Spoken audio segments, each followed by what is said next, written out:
Today is Thursday, March 26th. We're so glad you've tuned into World Radio today. Good morning to you. I'm Mary Reichard. And I'm Nick Eicher. Coming next on The World and Everything in It, a quarantine from history.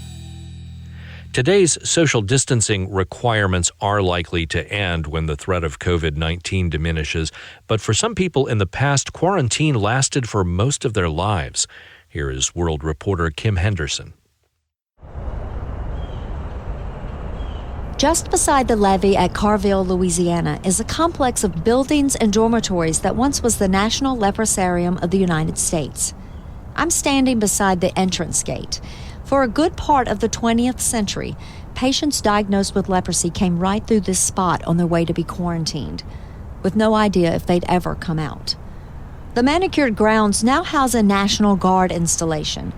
Staff member Bruce Casey offered me a tour in his Yamaha golf cart. Okay, right now we're on top of steam tunnels. You hear the panels moving.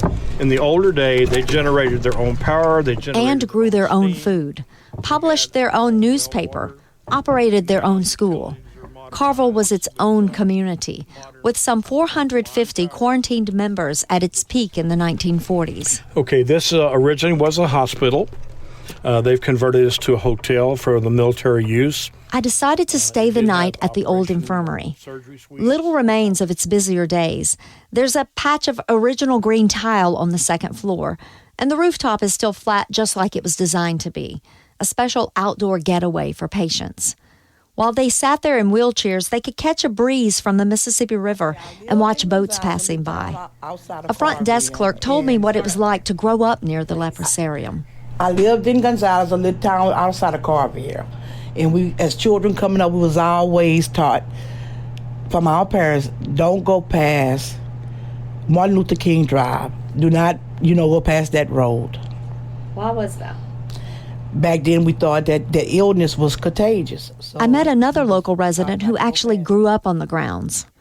Austin Barbay's father worked at the leprosarium. He remembers some of the perks of quarantine life for patients. A theater with the latest movies, the softball team's winning streak, a stocked fish pond, Helen Keller's visit. But he also saw their pain. There was a patient here, his name was Dempster. He was 5 years old. His mother came here with him. She had the disease, and his sister did, who was quite a bit older than him. He lived to be in his 80s and never left Carville. Catholic nuns wearing sailboat-like hats appear in many photographs taken at Carville. But Protestants made an impact here, too. Carl Elder was a chaplain who arrived for duty in 1951. Donations from American Leprosy Missions purchased the Montgomery Ward mail-order house where he lived. It's still standing on 2nd Street. So are the extensive covered walkways I saw on my golf cart tour. Chaplain Elder wrote that he came to view the enclosed walkways between Carville's buildings as his ministerial niche. He called it corridor counseling. Here in the breezeways, Elder dealt with patients who were experiencing quarantine fallout, feeling forsaken and forgotten. Paul Brand was a caring doctor who served there. Paul Brand worked primarily on feet and hands. He started by finding various ways to move tendons around. He and his wife spent 20 years working with patients at Carville. Best-selling author Philip Yancey shadowed them here and eventually co-wrote 3 books with Paul. And every time when I saw Dr. Brand with a patient, he would be stroking the hands, stroking the feet. He believed touch was one of the most beautiful gifts that he could give a leprosy patient. Many of them had not been touched by others out of fear. Undue fears, because it's not very contagious as a disease. But he would always touch, and you could see the impact on his leprosy patients. He and Margaret both were in the business of restoring human souls. Today, Carville is closed and its quarantine lifted. Researchers here discovered antibiotics can cure leprosy, or Hansen's disease, as it's now called. Even so, touch is still important for patients, according to Pamela Bartlett. Before she retired, Bartlett was a social worker for the National Hansen's Disease programs.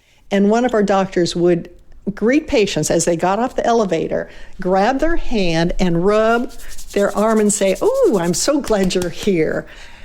And seeing her do that and seeing the patient's reaction, sometimes the first time they had ever been touched by a medical person, I, of course, started doing the same thing. Misunderstandings about leprosy still cause a lot of grief.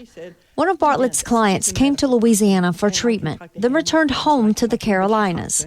She thought she'd be safe confiding in her dentist, a medical professional. He immediately went to the school board of their small town and said, we have a child in our school system whose mother has leprosy. We've got to do something about this. The young woman found out all the second-grade parents were having a meeting to discuss the issue. And she went down and she shut that down in a hurry and said, you can't do this. This is just totally wrong, and I'm not even in danger. She said, I'm more likely to give you a cold. I can't give you this disease. The group of parents listened, and after hearing all the facts about Hansen's disease and her treatment, they agreed she was right.